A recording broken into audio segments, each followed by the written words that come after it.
कौसल्या सुप्रजा रामपूर्वा सन्ध्या प्रवर्तते उत्तिष्ठ नरशार्दूला कर्तव्यम् दैवमान्निकम् कौसल्या सुप्रजा रामपूर्वा सन्ध्या प्रवर्तते उत्तिष्ठ नरशार्दूला कर्तव्यम् दैवमान्निकम् उत्तिष्ठोत्तिष्ठ गोविन्द उत्तिष्ठ गरुडध्वज उत्तिष्ठ कमलाकान्ता त्रैलोक्यम् मङ्गलम् कुरु उत्तिष्ठोत्तिष्ठ गोविन्द उत्तिष्ठ गरुडध्वज उत्तिष्ठ कमलाकान्ता त्रैलोक्यम् मङ्गलम् कुरु मादः समस्त जगताम् मधुकैटभारे वक्षो विहारिणि मनोहर दिव्यमूर्ते श्रीस्वामि निःसृत जनप्रिय दानशीले श्रीवेङ्कटेश दयिते तव सुप्रभातम् मादः समस्त जगताम् मधुकैटभारे वक्षो विहारिणि मनोहर दिव्यमूर्ते श्रीस्वामि निःसृत जनप्रिय दानशीले श्रीवेङ्कटेश दयिते तव सुप्रभातम् तव सुप्रभातमरविन्दलोचने भवतु प्रसन्न मुख चन्द्रमण्डले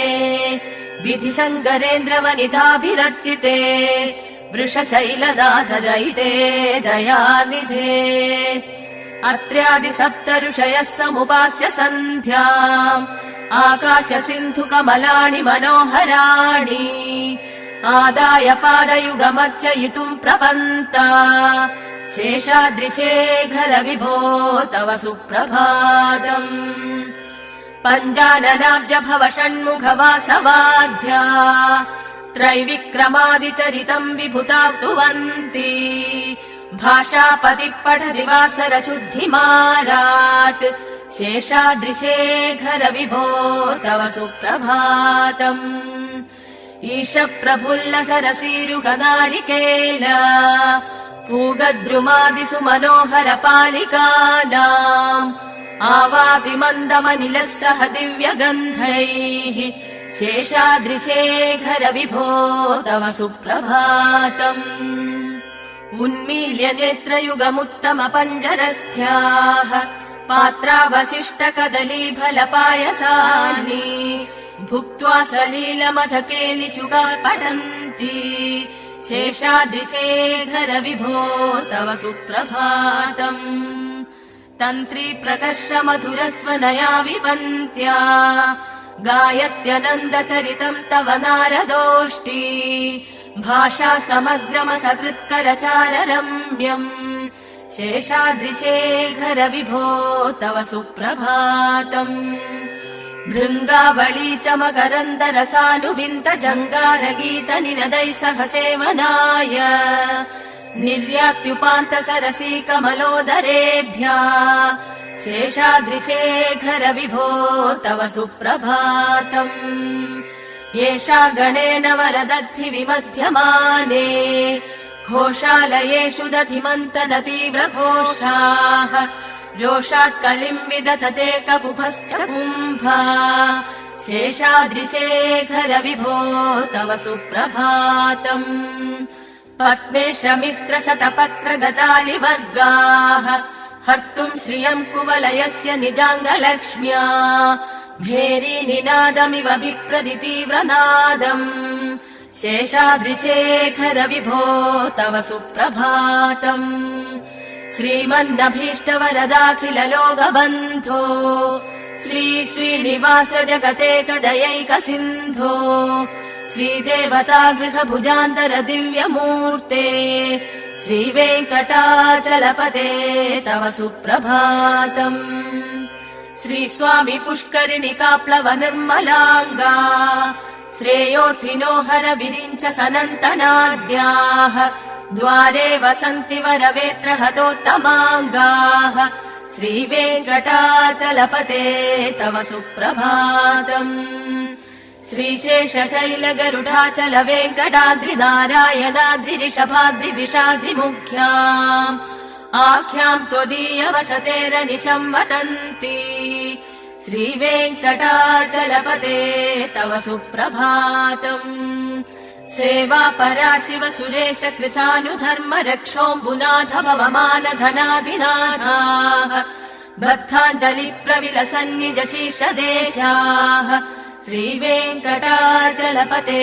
तव सुप्रभातम् धाटीषु देवि हरराज मृगाधिराज नागाधिराज गजराज हयाधिराजाः स्वस्वाधिकारमहिमाधिगमर्थयन्ते श्रीवेङ्कटाचलपते तव सुप्रभातम् सूर्येन्दुभौम बुधवाक्पति काव्यसौरी स्वर्भानुकेतुदिविशत्परिषत्प्रधानाः त्वद्दासदास चरमावति दासदासाः श्रीवेङ्कटाचलपते तव सुप्रभातम् त्वत्पादधूलिपरितस्फुरितोत्तमाङ्गाः स्वर्गापवर्गनिरपेक्ष निजान्तरङ्गाः कल्पागमाकलनयाकुलताम् लभन्ते श्रीवेङ्कटाचलपते तव सुप्रभातम् त्वद्गोपुराग्रशिखराणि निरीक्षमाणाः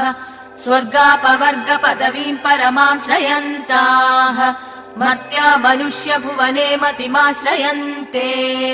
श्रीवेङ्कटाचलपते तव सुप्रभातम्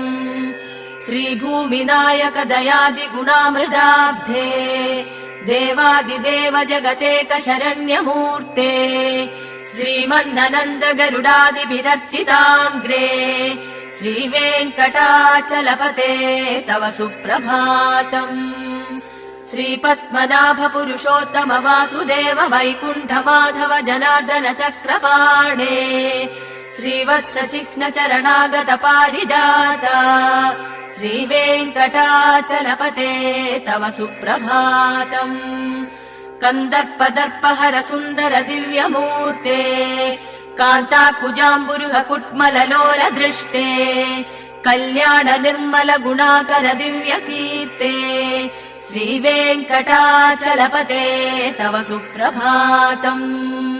मीनाकृते कमटकोल नृसिंहवर्णिम् स्वामिनिम् परश्वत तपोतन रामचन्द्रा शेषांश रामयदुनन्दन कल्किरूपा श्रीवेङ्कटाचलपते तव सुप्रभातम् येलालवङ्गघनसार सुगन्धितीर्थम् दिव्यम् वियत्सरिति हेम कठेषु पूर्णम्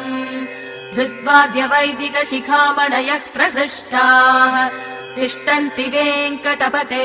तव सुप्रभातम्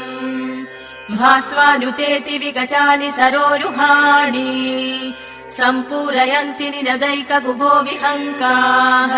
श्रीवैष्णवा सततमर्थित मङ्गलास्ते खामाश्रयन्ति तव वेङ्कट सुप्रभातम् ब्रह्मादयः सुरवराः समहर्षयस्ते सन्तः सनन्दन मुखास्तव योगिवर्याः धामान्तिके तव हि मङ्गलवस्तु हस्ताः श्रीवेङ्कटाचलपते तव सुप्रभातम् लक्ष्मीनिवास निरवद्य गुणैक सिन्धो संसार सागर समुत्तरणैक सेतो वेदान्त वेद्य निज वैभव भक्त भोग्य श्रीवेङ्कटाचलपते तव सुप्रभातम् लक्ष्मीनिवास निरवद्य गुणैक सिन्धो संसार सागर समुत्तरणैक सेतो वेदान्त वेद्य निज वैभव भक्त भोग्य श्रीवेङ्कटाचलपते तव सुप्रभातम् इत्थम् वृषाचलपतेरिह सुप्रभातम् ये मानवा प्रतिदिनम् पठितुम् प्रवृत्ताः तेषाम् प्रभात समये स्मृतिरङ्गभाजाम् प्रज्ञाम् परार्थ सुलभाम् परमाम् प्रसूते इत्थम् वृषाचलपतेरिह सुप्रभातम् ये मानवा प्रतिदिनम् पठितुम् प्रवृत्ताः तेषाम् प्रभात समये स्मृतिरङ्गभाजाम् प्रज्ञाम् परार्थ सुलभाम् परमाम् प्रसूते।